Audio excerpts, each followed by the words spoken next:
Hello guys, j'espère que vous allez bien, j'espère que vous portez bien. Je m'apprête à sortir là, mais j'ai décidé de faire une toute petite vidéo avant de sortir. Il fait super froid ici, moins de 6 degrés, il neige même en plus, il y a une tempête de neige là dehors. Mais bon, la vie de la Chine, on va faire comment, il fait très froid. Bon, cette vidéo, c'est juste pour vous parler de comment vivre en Chine après les études.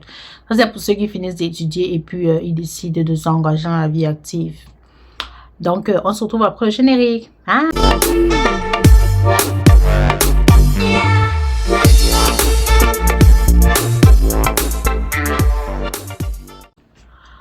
Vivre en Chine après les études, c'est très difficile pour certains.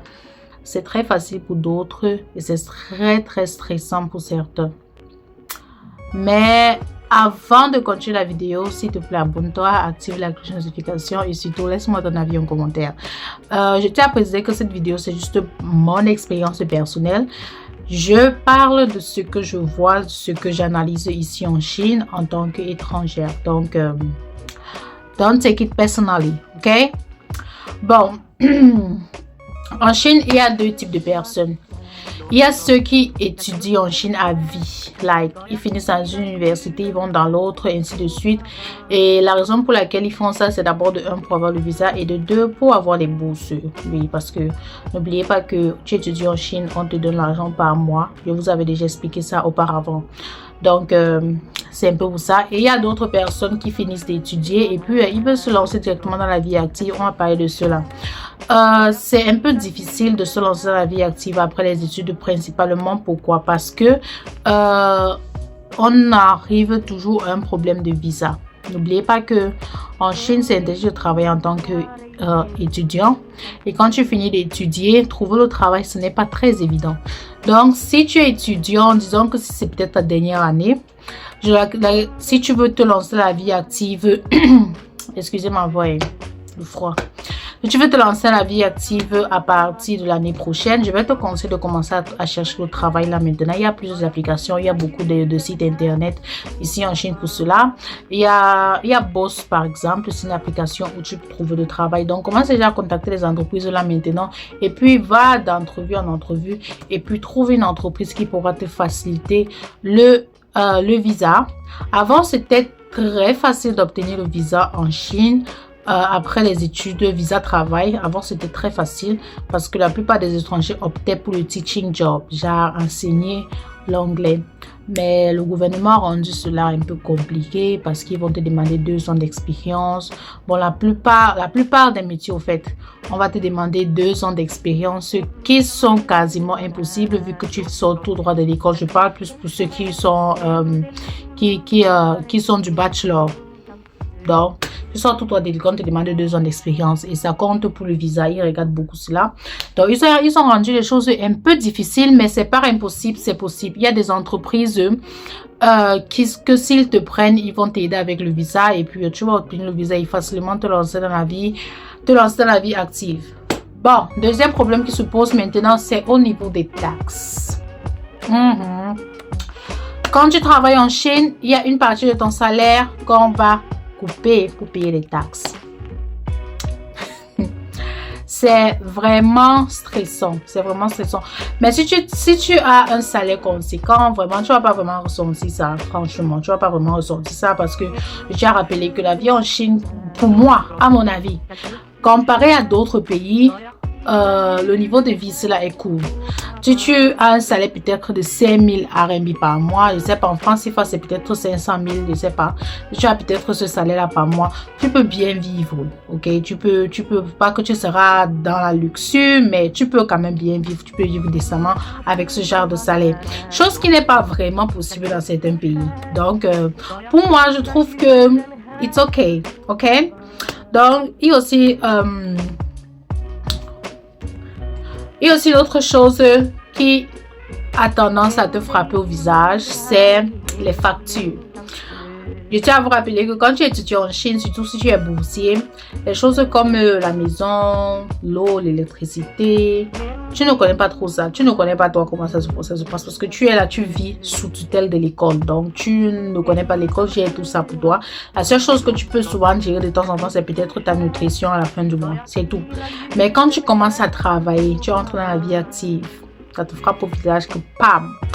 Les appartements en Chine, en fait, ça dépend de la ville où tu te trouves. Là, présentement, pour ceux qui ne savent pas, j'ai déménagé. Je suis plus dans ma petite ville. Là, présentement, je suis dans une très grande ville. Très grande ville. Dans la province de Shandong Province. Je suis dans le nord maintenant. Il fait super froid ici. Donc, les appartements ici sont très chers. L'appartement dans lequel je vis présentement, c'est deux fois le prix de l'appartement où je vivais dans l'autre petite ville là. Et la taille de l'appartement est 2 fois plus petite que la taille de l'appartement que je vivais dans l'autre petite ville. Donc, il y a ça qui te frappe au visage. Tu es like, ah, donc c'est comme ça que la vie en Chine est. Je suis surpris parce que tu dois payer l'appartement, tu dois payer, dépendant de l'endroit où tu te trouves, dépendant du quartier où tu es, on va te demander de payer les frais de maintenance, on va te demander de payer l'électricité, l'eau, tout ça là, en fait. À la fin du mois, tu regardes tes factures, tu dis que mince.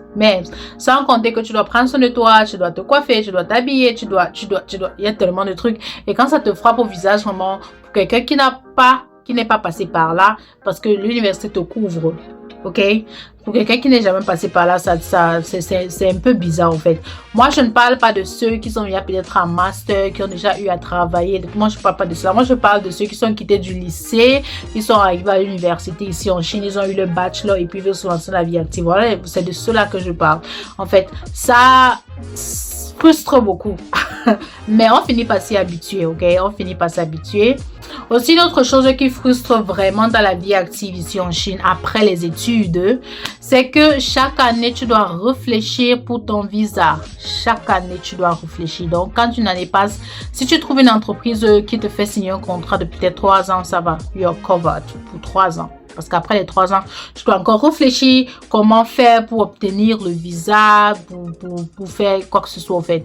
Donc ça c'est quelque chose qui est vraiment dommage parce que moi je trouve que les étrangers apportent beaucoup dans ce pays. Moi je trouve que si le gouvernement facilitait un peu la vie, ça c'est mon avis, si on facilitait un peu la vie avec ces histoires de visa là, peut-être les choses devaient être différentes parce que le seul moyen ici en Chine, le seul moyen sûr d'avoir un visa constant, c'est par les universités.